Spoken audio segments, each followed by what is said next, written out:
restitution for the damage caused be made to those persons who were arrested and whose vehicles were carted away by the invasion force of the police and the EFCC,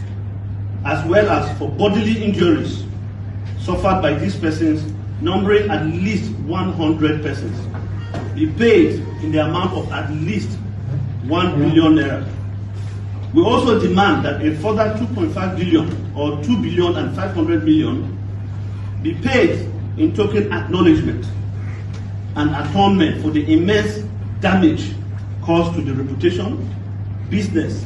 and financial reputation, as well as to the reputation of our chief promoter, His Excellency Chief Olusegun Obasanjo, GCFR. Finally, we have further instructed our lawyers that should these demands not be met in full within the next 7 days, starting from today, Wednesday, August 13th,